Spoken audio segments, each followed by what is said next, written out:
I'm Angie. And I'm Jamie.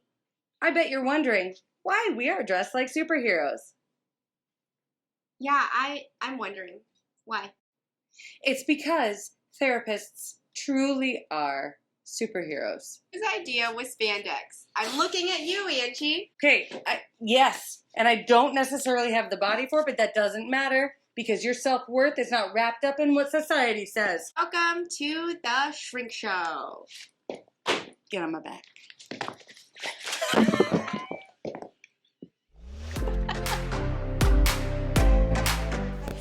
Let's see. Announcements. We're having some fun conversations in the DMs. Allison messaged us. She is running for Congress. Yes. And has a mental health platform. And I just have to say, I love that she stumbled upon our small little podcast. Yeah. For whatever reason. From the feature in Omaha Magazine. Oh, yes. Right? That was yours. Yeah, so she's big advocate for mental health, a big advocate for suicide awareness. But yeah, we're loving the messages. Keep them coming. Yes. That's pretty much it. Thank you so much for all your likes, shares, and subscribes. We are so grateful, as always. Yes, please keep rating us on Apple, on Spotify, whatever platform you listen to. We're here every Wednesday. Keep submitting your topic ideas, or if you know, or if you yourself feel like you would be an excellent guest to share your story, or for us to reach out to someone else to share their story, let us know. Or if you have a mental health topic that you'd really love to have covered, let us know that too, because... Yeah, we've had majority of the first handful of podcast episodes we had were requests from listeners, and they essentially just had their own episode / free therapy session. Right. So take advantage, friends. That's right. That's what we're here for. So today... we kind of talked about wanting to pay homage to my stepfather. Mm-hmm. But not just, paying homage to him, but in that story is learning how to set clear boundaries. And I know we've already talked about boundaries, but this is a different kind of set of boundaries. We can all learn about boundaries every day, though. Let's be honest. But this is more like boundaries that could possibly have a major, what's the word I'm looking for? Learning how to not feel responsible for something that feels like, but what if I did do something wrong? Yes. What if I was partially responsible for that? And this is boundaries. I think we started talking about it because when you were sharing your story with me, it was how to keep boundaries with the ones we are closest with and not feel obligated because we are so close with them. And then feel guilty because we are so close with them. Yes. It's easier when it's a coworker, It's easier when it's just people who we maybe aren't as close with. If it's, a family member we're not close with, or someone we don't particularly get along with all the time. But what if it's someone we deeply care about and we deeply love, but we have to set a boundary? Sometimes it's hard. It is hard. And even setting the boundaries without losing yourself. Yeah. And that is really the part that I'm wanting to talk about through, at least for my side of it, my experience with my stepfather, my mom, and my husband. Because each of them I've had to learn how to set these boundaries in different ways. They all don't look the same, but they all require me to not feel guilty and to recognize where I end and they begin. And that's hard in relationships, especially when you are naturally a giver and a helper. Or what I find often is if you've experienced trauma, you often feel like you are responsible for all of the things that aren't going right in your life. And so it is difficult you don't want to rock the boat. You don't want to get somebody upset. You don't want to destroy somebody's world, quote unquote, when in reality, don't sacrifice who you are just to, quote, prevent someone else from, taking advantage of you. Because there are those people out there that are going to continue to take advantage of you again and again and again. And that's what they're doing when you continue to give yourself. So I digress. So share backstory. Yeah, backstory. Paint a picture of stepfather. Stepfather Gordon. So he died June 14th, Wednesday, June 14th of 2006, which is significant because this episode is coming out on Wednesday, June 14th, for that very reason. And Gordon was my mother's third husband. They met in a mental health facility. Gordon struggled with depression and alcoholism. Kind man. Worked hard for like a John Deere place. I don't know exactly what he did. And just was in love with my mom.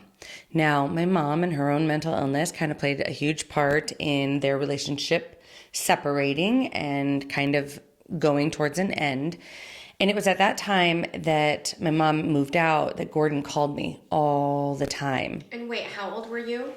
Oh, okay. So that's a good question. I would have been around 23, I think, when she moved out. Between 23 and 24-ish, Okay. around there. Because I was, he died June of 2006. I was 24 when he died. Okay. So I would have been 23. Okay. And he would call me all the time. Now, this was 2006. Now, I know a lot of people had cell phones. 2005. I did not have a cell phone. Yeah. Because cell phones still were very... I think I just got my first cell phone in 2005 as a graduation present from high school. Yeah. Well, wait, I take it back. It was probably in 2000. This must have been the time before they had officially split again. Because I remember what apartment I lived in. And I was 20 in that apartment. Yeah. So that would have been earlier. Anyway, did not have a cell phone. He would call me, beg, Angee, please get your mom to come back with me. I love her so much. I miss her. She's the love of my life. I can't live without her. And I would call my mom and she'd be like, nope, I'm not gonna, he's been going out on me, which is the way she says, cheating on her. And she always went through these habits of assuming that her partner was cheating on her. Now, in knowing what I know about Gordon, guarantee you, homeboy never cheated on her. I mean, he was in his 50s. My mom was his first marriage, his longest relationship, and he would have done anything to keep her happy. Right. So he started struggling with his alcoholism, started making suicidal statements to me, and he lived in a small town in middle Nebraska. And so I had to thumb through the phone book to try to figure out where I could call like a sheriff's department, but his county or his town did not even have a sheriff's department. So I had to find the county, and it was it was so stressful and took up a lot of my time and had to do a well check because I was really worried about him. So anytime he would call, I would answer. Even if I wasn't in a place to be able to hold space for him, I would answer because I didn't want something bad to happen to him. Mm-hmm. Now, flash forward, this is the second time that he and my mom's relationship has, kind of separated. And same thing, Angee, I love your mom so much. Please have her, call me. I want to be back with her. And my mom was in a really dark place. I couldn't even really talk to her at that time. Offer meds. Mm-hmm. So bad. It's not well. Like probably one of the darkest times I've ever really seen her. And I was just like, I'm trying, Gordon, but I can't. I can't force her to be with you. I love you. I'll still be in your life, but I can't force her. Yeah. And he would call me suicidal. I would do the same thing. And it just got to this point where I was so exhausted because not only was he calling me all the time, but my mom was calling me in her psychosis all the time. And it was just like, fuck, I'm trying to go to school. I'm trying to work full time. Like I'm trying to do these things to better myself. And you guys are sucking all of the life out of me. And so I started not answering his phone calls as often. Same with my mom. It wasn't just him, but it was my mom as well. Right. She would call me 10 times a day. He would call me once a day. Maybe I would answer his calls every other day. My mom, maybe I'd answer one of her calls. And it just, I started feeling better, but in the back of my mind was nervous. Like, I want to make sure he's okay. I don't want anything to happen to him. Right. So then I received a phone call from my mom's guardian at the time that Gordon had taken his own life on June 14th, 2006. And it was devastating. And I felt so much guilt. I felt like, had I answered, his call the day before, maybe he'd still be around. Like, I felt like it was my fault that I dropped the ball in being there for him. Yet, hindsight is always 20/20. So looking at it now as an adult, I was young. Mm-hmm. I had not gone to school for social work. I was still working through my own trauma, and I tried to set him up with supports and as much as I could, getting his parents, like I even got his parents' number and called them to have them check, so there was so many layers that I tried to incorporate into this, and it didn't matter. He still took his own life. Same thing with my mom. She would always threaten, if anything ever happened to me or if she ever lost me, she would take her own life. And that was a heavy weight. Like, even if I had wanted to set a boundary of not wanting to talk to her, be in her life, I wasn't allowed to. Mm-hmm. Because, or at least that's how I thought. You were robbing me of my own autonomy, of my own agency. And I that makes you feel trapped, at least for me. I don't like to be micromanaged in a job. Mm-hmm. I don't like people telling me what I need to do. Like, I like choice. Right. I like to feel like I have choice. And so, that she had always done throughout my entire life. And then you throw Gordon in the mix, and it was just like, what the fuck? Right. Like, how can you be brave enough to set a boundary when one person did follow through, right, and the other one is constantly in psychosis? Right. What? And that's just, and these are folks that obviously are have a diagnosable mental illness, but it creates this fear within you of, how do I even apply this into my friendships? How do I end a friendship? How do I end any sort of relationship? Mm-hmm. Without feeling this like moral obligation to stay in their lives. Yes. And not only that, but I had so many people leave me in my life that it was almost like I would have rather stayed in a friendship or a relationship or whatever it looked like that was broken and just toxic than be alone. Because alone scared me more, right? And so anyway, and then, the third part of the story is more recently with my husband, because relationships are hard, folks. And if you've never been married, I need you to understand that people who have been married for 20, 25, 30 plus years, it's not because marriage is fucking easy and they've just figured it out.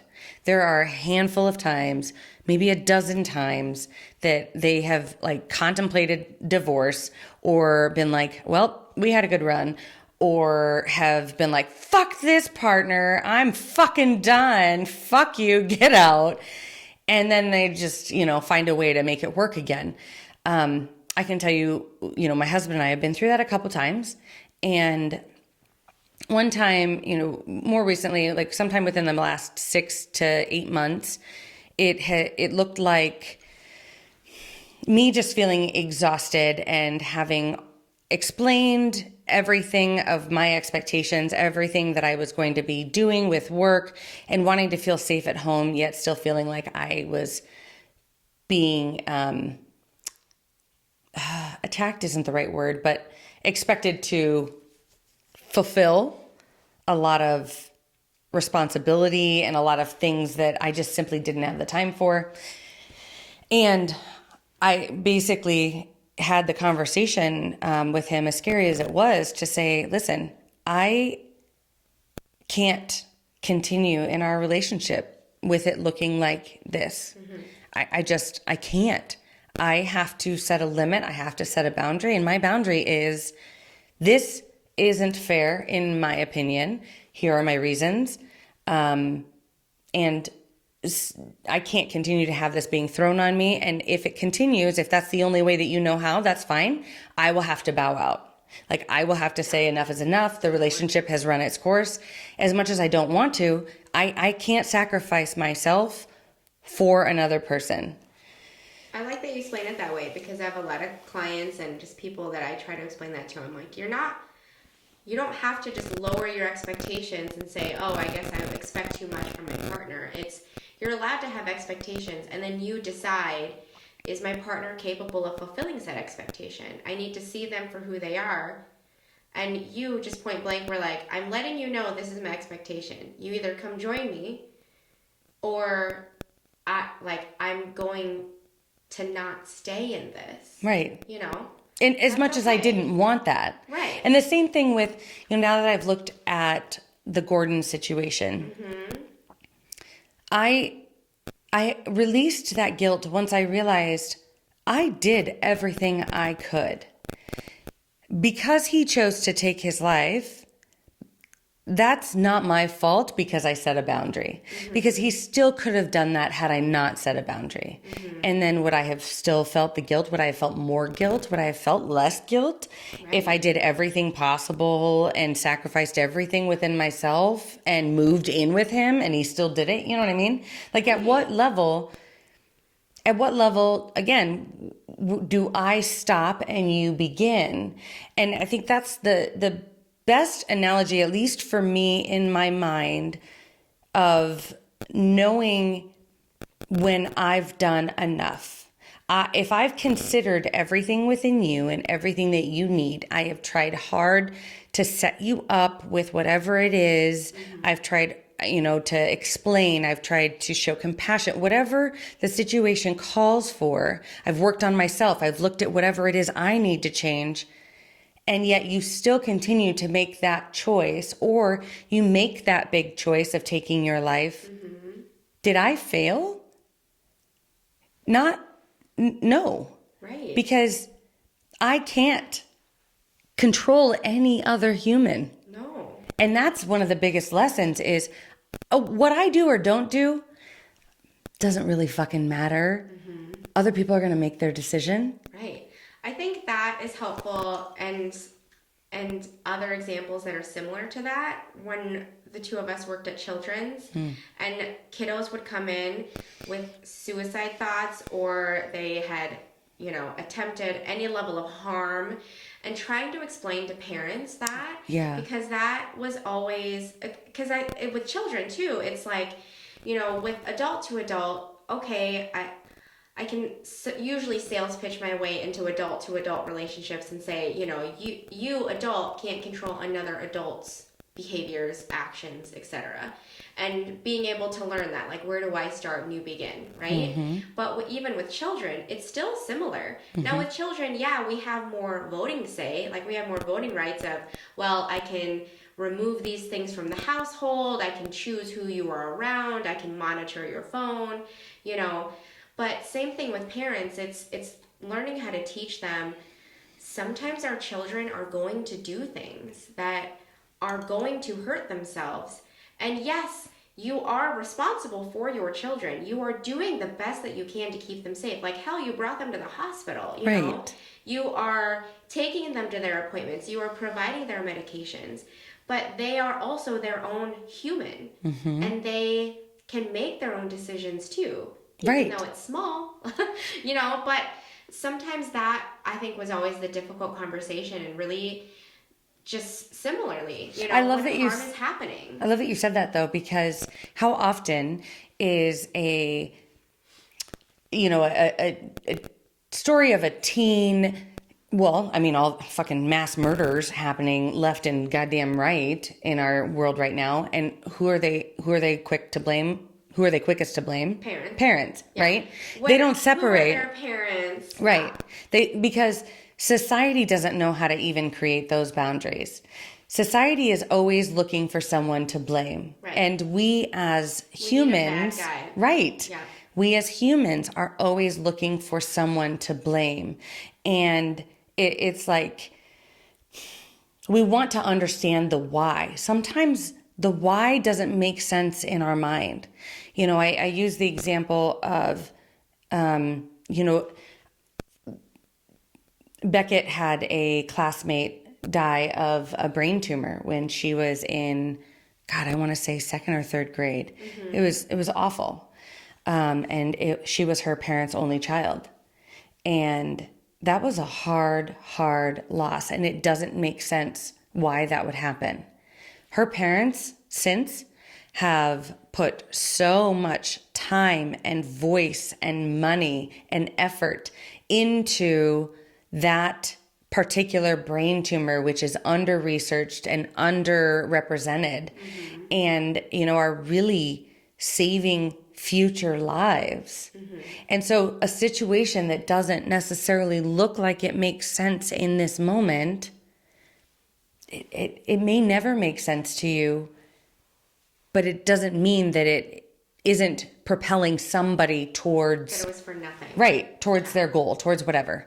We don't have to blame people, but we also, again, don't have to sacrifice ourselves because somebody is going to threaten. I always think about that teenage couple, right? You know the teenage couple, the one where you break up with me and I'm going to take my own life. I'm going to kill myself. I have adult clients that are going through that. And it's like, fucking A. I have to stay married because, I know their addiction will get worse. And if it worsens and they die, that's my fault. Right, but is it? Or they've threatened to kill themselves if I leave them, so I have to stay. And it's that same conversation that I have and really trying to understand these delicate boundaries of, I understand the obligation, again, that moral obligation. We don't want people to die. That's a fear, of course, and they're playing on that. But at what expense? And at what expense is it okay that you are miserable, that you are suffering, when this person, they're going to do whatever they want to do. They happen to be acting as if you are the one responsible. Right. And even people who aren't threatening, but again, like the people where they're like, I know that their using will get worse. Like, I'm the one who makes sure they're safe. Like, they at least get home safely. Or, because, I have clients where they'll do that with their parents even. They're like, I know, like, I'll drive them around because I just know. And that's what they did to survive as teenagers, to make sure their parents were okay. And then now as adults, they're like, I don't know what to do. I keep trying to take care of them. But then at some point, it's almost like your inability to create a healthy boundary has only enabled that to continue more and more and more. Yes. And suck your energy dry. And so then it's like the people that you can actually help, the people that you can actually show up for and have space for. Who want to have a relationship with you, who have compassionate love for you, who have mutual respect for you. You have no time for them because you are draining yourselves with these people. I want to use unhealthy relationships. I want to use a medical analogy because I think so often mental and medical health are so similar, yet for some reason our minds don't grasp the two the same. So let me use a medical analogy. A nurse. Someone comes in with a major gangrene wound in their leg, and their leg should be cut off, right? But they're like, if you cut my leg off, I'm not going to be able to live. I can't live with just one leg. I can't do that, okay? So the nurse, now she has a choice. Does she say, I'm sorry, I have to cut your leg off, or you're going to die? Like that's it. I have to create this boundary. You can choose to take your life, but I have to do this. Otherwise you will die regardless. Oh no, if you do this, and they keep that nurse in the room. Now, let's just imagine there's 3 other people that have small cuts, small wounds on their body. Yeah. And she's giving all of her attention to this one patient because they're saying, if you do that, I'm gonna die. Nope, I need you in here. I need you in here you got to do whatever you can to keep this from ruining my leg. Oh, it's already ruined your leg. No, you got to keep it from ruining my leg. Otherwise, I'm going to kill myself. I'm going to take my life, whatever. And she gives all of her attention to that rather than going out, cutting the leg off and then going out and supporting those other three. Patients, right? Now those other three people, their small wounds have now become larger wounds and are becoming gangrene. You know what? Like you explain that to anybody and they're like, well, that doesn't make any fucking sense. Just cut it off because medically it's going to kill him, and then go and help those people so that doesn't become a bigger problem. That makes sense. Right. Yet when we talk about it on a mental health level, yeah, it's like it doesn't make any sense. Yeah, people get confused. I have to sacrifice everything I am. Why is that? Why is it, especially when people get worried about, like, maybe it's not always suicide, but just that idea of harm. Like, something worse is going to happen, something bad is going to happen, so I have to stay in this. I think it's our fear. What are we afraid of? Fear. Yeah. Our fear of failure, our fear of feeling responsible, of not being enough. And why is there that? Why is it because we don't allow people perception of responsibility? Because we don't allow anybody to fail. Nobody can. When you were little, did you feel, obviously it's a little bit because the guilt was there, but like that sense of responsibility for Gordon? Yes, but I think so much of that, personally, I think a lot of that is societally driven. If you look at ancient tribes, ancient, teachings, there's this understanding that life is cyclical and death is a part of life, and death is celebrated, not, you're not scared of it. It's revered. You look at, like I've used this analogy before, but the volcano in Hawaii, Pele, the Hawaiians revere her. She is a goddess because the volcano, yes, brings death and destruction in her wake when she erupts.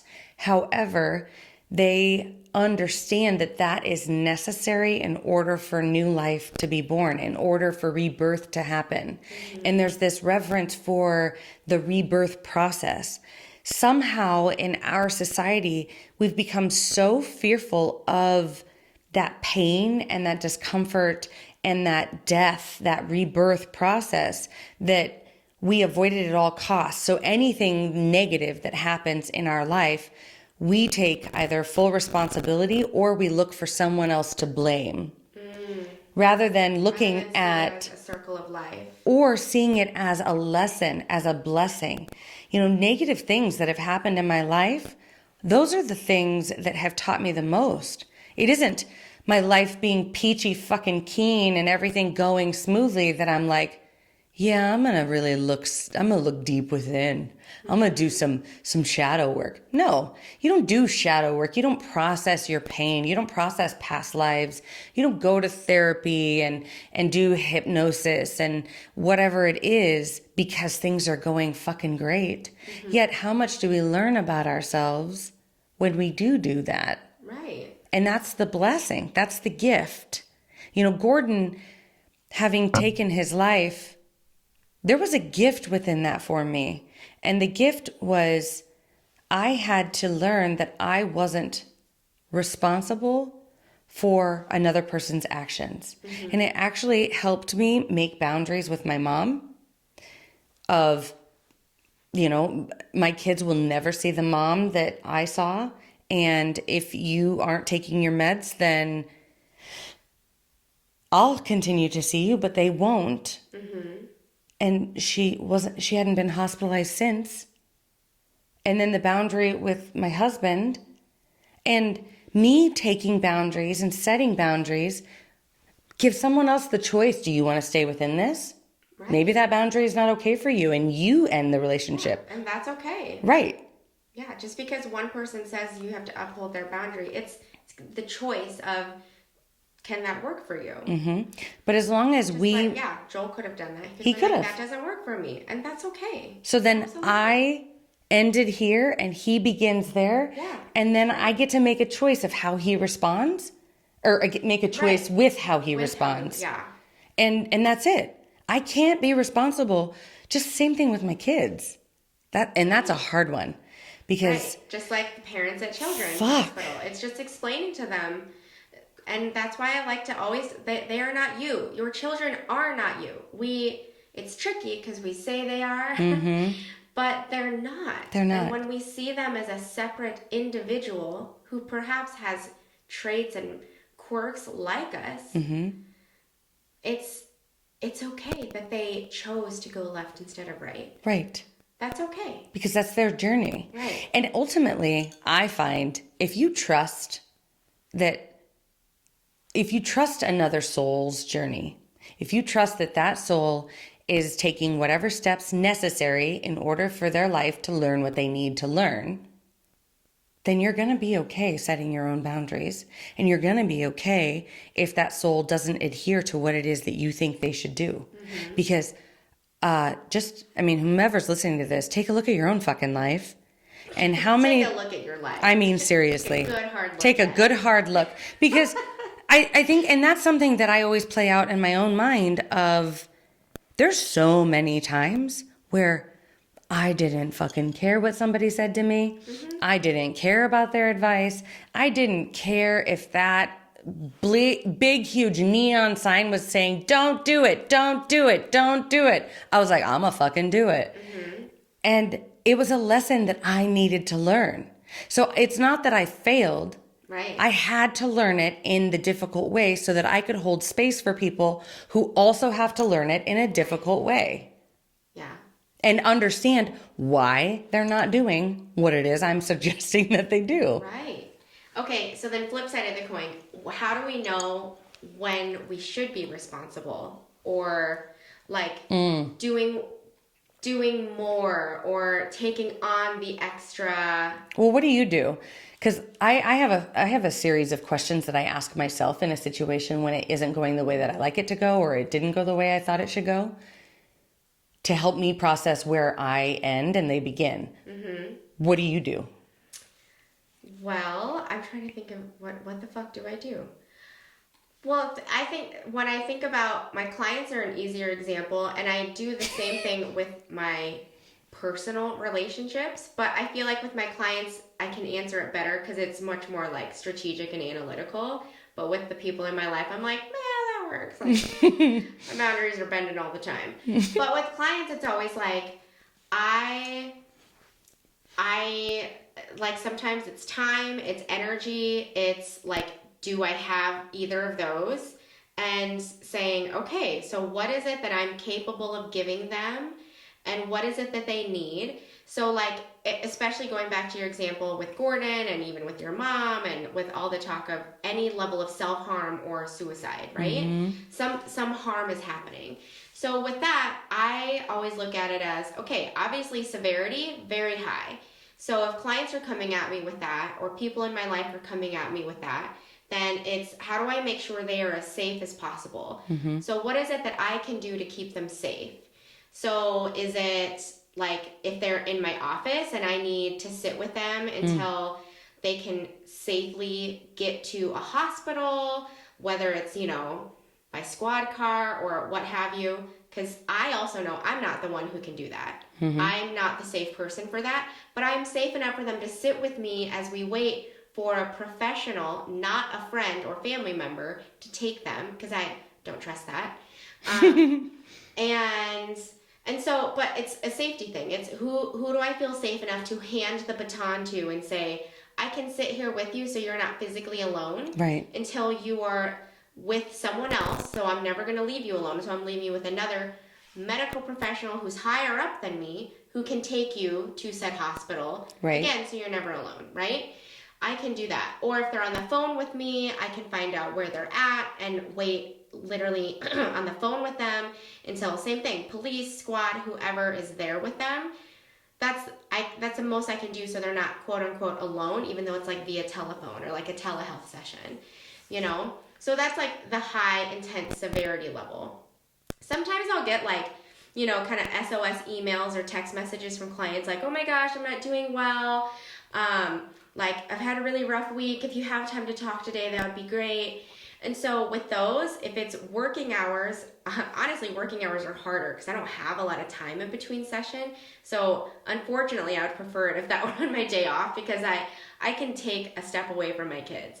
And usually what I'll do is I'll shoot them a message and I'll give time frames of when I'm available, meaning either when my kids are the most distracted so I can at least give 95 of my attention, 95% of my attention to them to hold space because clearly they're going through something. Mm-hmm. But there are times where I can't. Like, I'm at a place where I am not able to make a phone call, like it's not confidential enough for them, all sorts of things. So then I can just be like, these are the times I'm available. If that doesn't work for you, here are other like on-call text, like whether it's texting or calling places to contact or other providers in town to contact, because I don't want you to be alone, but I don't have the wherewithal to be here for you. Right. And I'll always have a plan of when are we going to talk next, so I can like ensure that you either got what you needed or we can then establish another time for us to talk, right? Mm-hmm. And so same thing with if they're a client of mine and like say things aren't going well, like say they are my Gordon, like if they were a client of mine, I probably would have like 2 sessions a week, right? 2 sessions a week, and maybe I even would be like, shoot me an email on that like 3rd day when we're going 4 days between sessions. I don't like, it doesn't have to be anything, but you can just say what you did that day. No big deal. And it's just my way of saying, how can we always keep this line of communication open? But see, that's the huge part, is that communication. Because I think so often not being the therapist and being a family member or a loved one or a friend, we're too afraid to say or call out the elephant in the room. Right. And so then we're not having those open lines. Like, if my friend is drinking themselves to sleep every goddamn night, right, and I know it's unhealthy, am I too afraid to say, hey, this isn't fucking working for you. It's not fucking working for me. Get your ass up. We're going to go to rehab. Right. We're going now. Let's do it. Now, can they choose to not? Right. At which point I can then be like, okay, well, I guess I'll see you at your funeral. And I don't mean that crass, but I mean it in the sense of, you can't stop drinking for them. Right. You can't not be honest. Right. Like, that honesty is so fucking important, especially when creating those boundaries. Like with my mom saying, I love you, but you've put me through some scary fucking moments in my life. Right. My children will not see that. And that's it. Right. You won't have a relationship with them if you are in that state. Same with Joel. I am not happy with the way that things are going right now. Right. I need to be here. I need you here. Can you do that? If not, then I'm going to have to bow out. Now, do I want to? Do I want to have my children not see my mom? Do I want to not be in this loving relationship with the man that I love so much? Not at all. Will it be difficult to follow through with that boundary? Obviously. Right. It will be very difficult. It will challenge me. Right. However, it doesn't mean that that's wrong. It doesn't mean that your expectation is an incorrect or unnecessary expectation. It also doesn't mean I shouldn't be honest. Right. Even with the alcohol one, that made me think of 2 people. So I have a client, back when I did case management, and we would visit in the houses, they, like, the times that they wanted to drink were times that office hours weren't available. So they were like, dang, I can't call you, like, blah, blah, blah.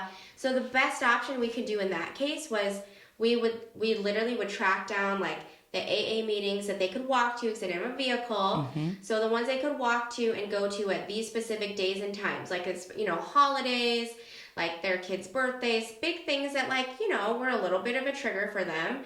And they what their goal was to tell me when I saw them the next day during business hours that, oh, I made it to that meeting, or I'll show you my card, or just a way to hold that level of outside, that outside accountability. But even finding a sponsor with AA, it just got me thinking of how that person can take some of that pressure off of you. Right. Because you're triggered. Sponsor, but they just sometimes they just wanted that extra person to share that with. And I'm like, well, dude, my hours end at 5. We got to make this work. Or somebody be like, fuck yeah, you did it. High five. Well, I had another client. So when I did outpatient therapy at the community mental health, I had a client where they're drinking. I didn't realize how bad their drinking was because obviously they were a touch dishonest with me about it. But they had wound up in the hospital, detoxing, and just a ridiculous amount of alcohol was in their system, and they like hadn't drank in several days, and their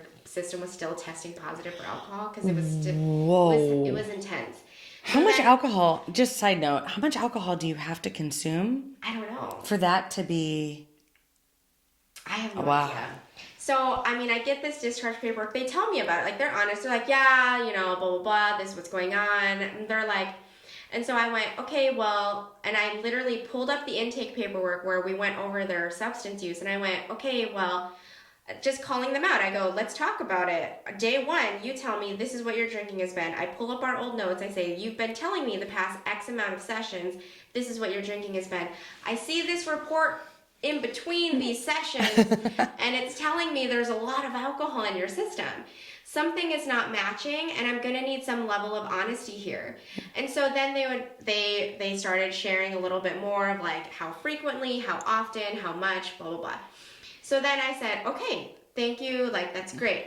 Now, my license, I am not a licensed alcohol and drug counselor. That is not my specialty. And unless you can guarantee me no drinking for the next 30 days, then I'm going to make you a referral for a substance abuse evaluation, and you're more than likely going to need that level of care. I can't give you the mental health care you need if you are drinking to this extent. Right. And because you're not in right mind. Client did. They literally got out and left. They walked out in the middle of session. They were like, we argued for a minute. They were like, so you're telling me, because the hard part was this client really did like me. I really liked this client. I was upset. And I was like, I can't see you if you are drinking this much. I go, and this client, we sometimes would see each other 2 times a week. I'm like, dude, you were literally going home and drinking in between session. And I go, I don't know if you're going to show up like with alcohol in your system. Like, this is not safe. Well, and then how are you going to process any and how am mental I gonna health work on your depression? Exactly. And your like attachment issues if you have alcohol in your system. Or even with the homework, you go home and you're drinking so much. You're not processing what thinking through. Right? And I was saying that to them, and I was saying it in a much nicer tone it's sounding now, because I really did care about this client, and I just was, and they were like, so you're saying, and just because they wanted to be clear, they're like, so you're saying if I don't stop drinking, you won't see me? And I said, yes. I said, I do want to keep working with you. I do want to keep seeing you. I go, you could go see a LADAC. So again, go see a licensed alcohol and drug counselor, like basically my next door neighbor, because it was community mental health. So like see the next therapist one door down, see them, work on the substance part, and then come back and see me. And I said we could still be in touch in that sense, right? Mm-hmm. And then they said it was bullshit, swore at me, and they literally got out and left. And it was like, not a full session. They were obviously pissed. I left them a voicemail, sent them a letter, because that was, again, because they obviously weren't answering my phone calls, and they're a little pissed off, and I didn't hear from them since. Now, I understand that's different than a family member, but I don't think people understand how much I really care about my clients, so I'll be like, I wonder if he still is drinking. I wonder if he's okay.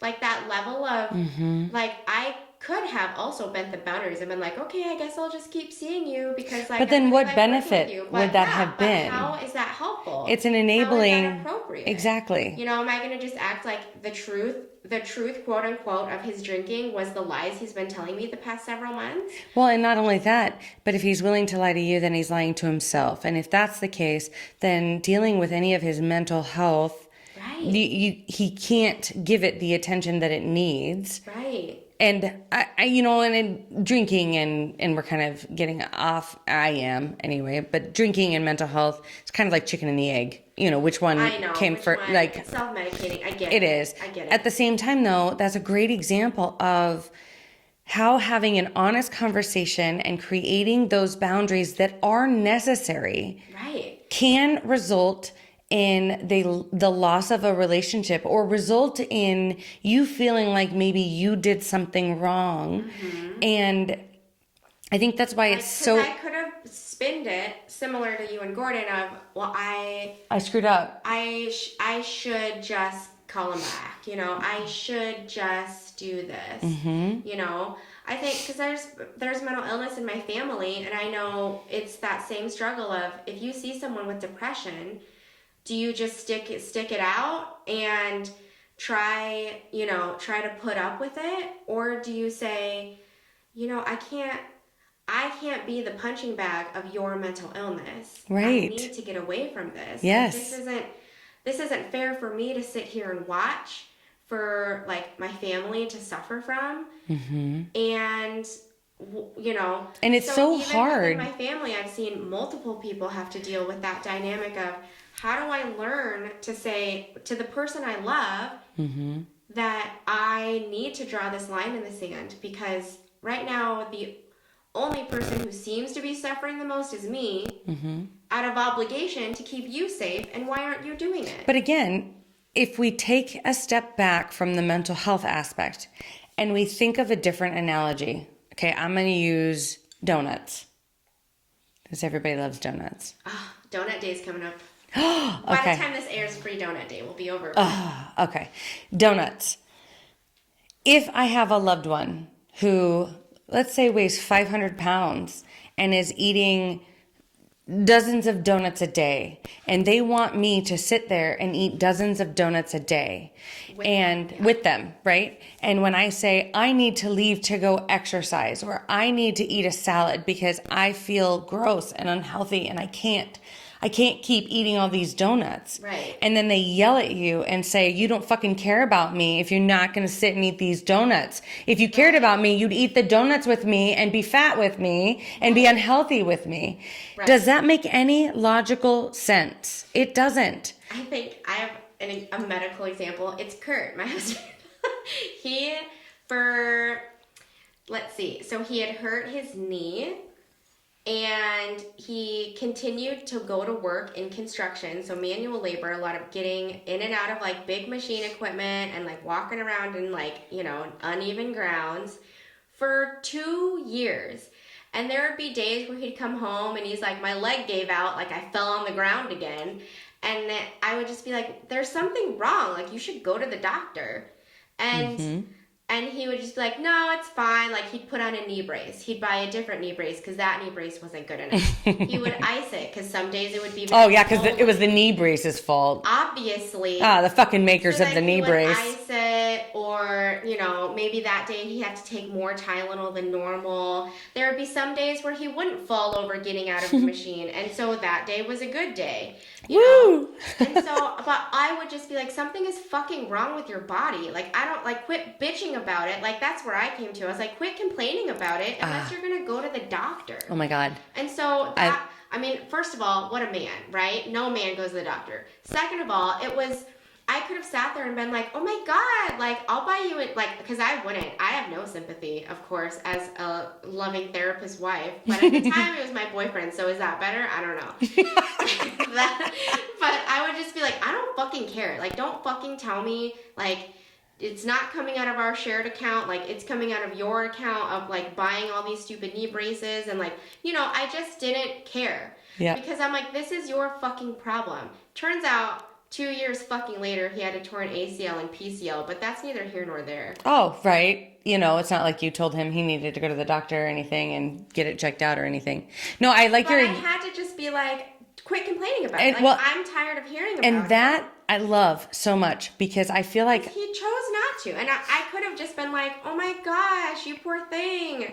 And just like, here, let me get you your Tylenol. Because I would be like, go get up and get it. Like, I don't feel bad for you if you don't feel bad for you. I'm going to work as hard on this as you are. One of my favorite supervisors would always tell me to whenever I would want to keep that client I shouldn't have, they would always say, do not work harder than your clients. If your clients are not working that hard on this, then why are you? So I I would basically say that to Kurt, poor Kurt, but not poor Kurt because he had broken fucking body. And so I would tell him, if you're not worried about it, if you're not going to the doctor and you're just like fixing this at Walgreens, Then don't bitch about it to me. then I'm fine with it. You know, then you can walk. Like when we go downtown, you know, you can figure it out. It doesn't sound like a me problem. Right. But I think that's a really great example of a boundary, of recognizing that, because you're going to have those people. I mean, we've all met those people that I don't know what it is, but it's like they love to sit in muddy puddles and then complain about how muddy they are. And you can give them a rope, you can give them a ladder, you can give them rain boots, you can give them every fucking option to get out of the muddy puddles.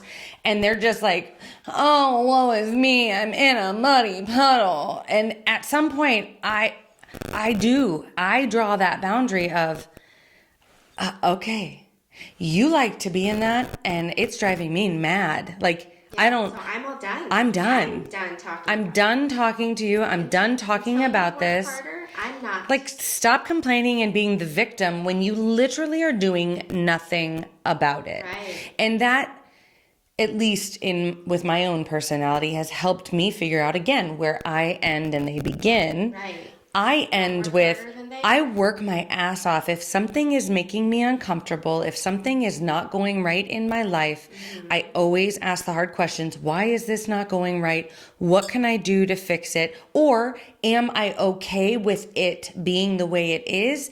At which point I stop bitching about it, right? I am uncomfortable with my weight.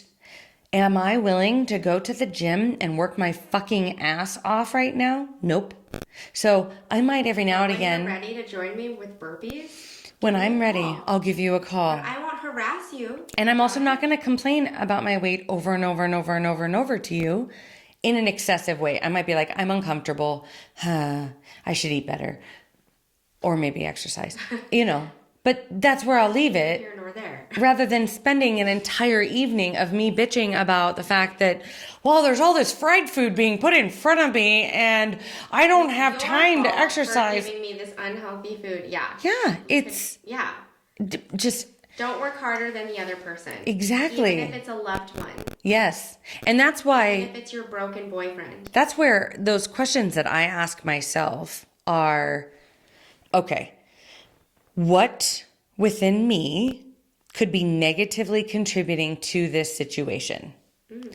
Am I doing everything possible that I am capable of to set myself up for success and to help set this other person up for success? I like that you asked about you first. Right. Me and them. Because ultimately, you have to check yourself first before you can set a healthy boundary. Because I ask these questions of myself. What do I need to heal? And if something's continuing to not work well, then what is the lesson? Is the lesson that I need to heal something, or is the lesson that I need to end something? And sometimes, and I'm not going to lie, the idea of ending my marriage scares the shit out of me, and I don't want to. And I'm not in a place where that's happening right now. But do you have something you need to share? Right. No, because I love him so much and I feel so safe with him. Right. Yeah. And that's the thing that's the hardest for me, is he is my safety until he isn't. And that's when we have to keep growing together. I can't just grow. He can't just grow. We have to grow together, or else it doesn't work. And do I want it to end? Fuck no. But am I willing to make that decision if it is necessary for my continued growth? Yeah. Like, I will hang on to you if you are hanging off a cliff. But if you're not trying to reach up and grab on and swinging, I'm going to have to make that difficult decision of, do I die with you, or do I let go and continue on my path? And that is that hard decision of boundaries. Right. Like, how do you set that? How do you make that decision and not feel guilty? But I'm the only one on this path by myself. Like, this is my life journey for my soul to learn what it needs to learn. Right. And people are along the way to help me grow, to push me in ways that I didn't see coming and encourage me in ways that I didn't see coming. But it's still my journey. Right. Knowing that helps me create those boundaries because your journey is your journey. And maybe me saying something like, sorry, client, I can't see you until you focus on your drinking. It's quite possible that that was a seed that you planted within that person that then came to fruition 4 years later when they realized, why isn't anything changing in my life? Oh, why isn't my depression changing? Oh, maybe it's because I continue to drink. And that may have been the one seed that was like, maybe I should stop drinking. Right. Who knows? And so you seem to piss them off, but... in that moment, yeah. But... I do wonder. I wonder how they're doing secretly, but you know. Oh, maybe they're listening to the podcast and they can DM us. Me. Yeah. But I do think there's a lot of times that people have said harsh things to me. Yeah. And they don't know where I'm at now or how things are, but they changed my life.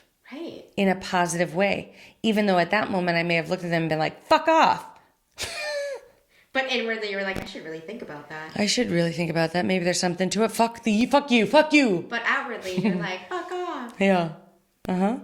Mugs? Mine is a birthday gift from Angee. Boom, boom, boom. It says, sorry for having great tits and correct opinions on everything. This is basically the story of my life. And it makes sense for this episode because I'm correct about everything. Because why? Because I have a great rack. And because it's your journey. So everything you do is correct. Oh, right. Boundaries. Every boundary you set is correct because it's your journey. Thank you. I know. Nothing will work unless you do. I just got goosebumps because I did not pick that with looking at what it said. But this is a Maya Angelou. Guys, we grabbed these mugs at random, except for mine. This was a birthday gift. Right. Maya Angelou.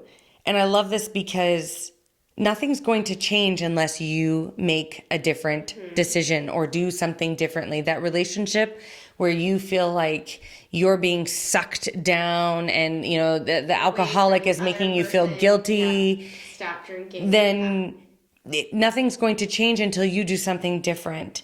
And you're not responsible for their decisions. You're responsible only for yours. So live your life and be free and be happy.